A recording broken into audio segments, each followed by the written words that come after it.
In Modern Warfare 2, they've added a lot of new settings that you can tweak, and they've also added some hidden settings that you won't be able to find just by looking through the UI. The only reason I found out about them was because one of the developers actually tweeted about them. So this is the best and hidden settings currently for PS5, but this will also apply to Xbox once Xbox launches as well. You might think that in the keyboard and mouse section that there is nothing applicable here if you're playing with a controller, but unfortunately they've actually hidden some settings in the keyboard and mouse section. Now, just by looking at it, you probably won't notice where they are. If you go into gameplay, there is actually movement behaviors which are hidden in the keyboard and mouse section. Now, the main thing that you want to change in here, obviously you've got your automatic sprint, your tactical sprint as well, but the best thing about this is the movement advanced settings. So if you go into this section, you're gonna see something called walk speed. Now, walk speed is a brand new setting that they have enabled, and you have to understand how it works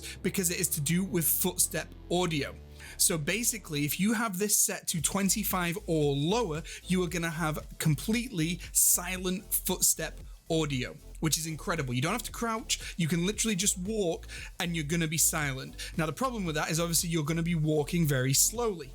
If you put it all the way up to 80, which is what I've got mine set at here, you're actually going to be super loud even when you're walking. So you're going to have to crouch or you're going to have to go prone if you don't want any footstep noise. So what I would recommend is, this is the setting that I've gone for, is to have it on the 80 because then you can move around the map very fast. But if you want to be tactical and hide your footsteps, just make sure that you are crouching. For your controller, I would recommend setting your button layout preset to tactical because it makes it easier to melee. I would switch off controller vibration and the trigger effect because they do put you off your aim. For your horizontal stick sensitivity and your vertical stick sensitivity, I would start with something low or whatever you're used to and work your way up, but I would reduce your ADS sensitivity multiplier if you want to be more accurate when you're aiming down sight.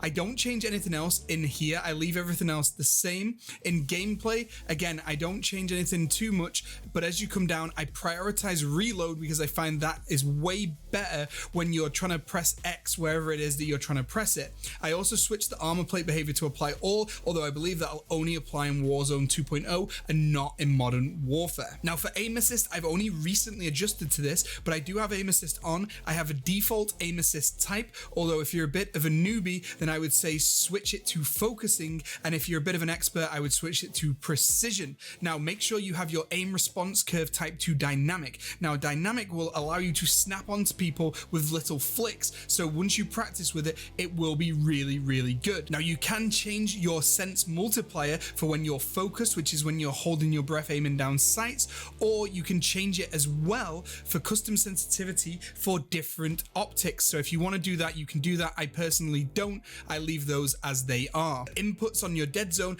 I actually change my L2 button and my R2 button so that there is the maximum dead zone, so that as soon as I tap the trigger, it actually starts firing and it doesn't wait for me to push it all the way down. In movement behaviors, I don't actually change too much here, but you can actually change your automatic sprint and auto move forward as well as tactical sprint. I personally don't mess with them because I find with tactical sprinting, I actually find it very difficult to aim down sight quick enough because the ADS speeds in this game are pretty slow. There's also some underwater settings that you could change here, as well as slide and dive behavior, parachute auto deploy, and sprint and door bash. I left those all as they are. Now for graphical settings, there's quite a few things that I would recommend. In here, I would switch off the on-demand texture streaming because honestly, that just causes crashes in my opinion. They still haven't really got that technology right. I would switch off your world motion blur, switch off the weapon motion blur, turn the film grain down to 0, switch off the depth of field, and I would switch on the fidelity CAS because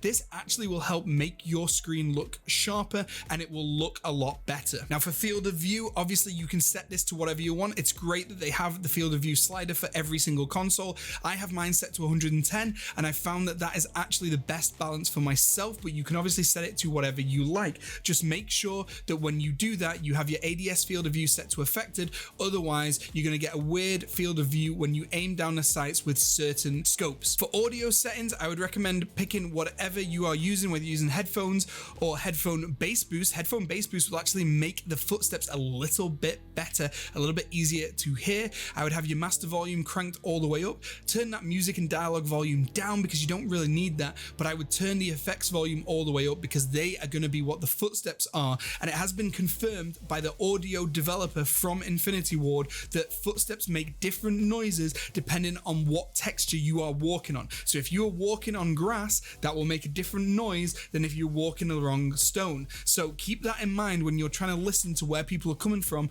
and it should give you some good information.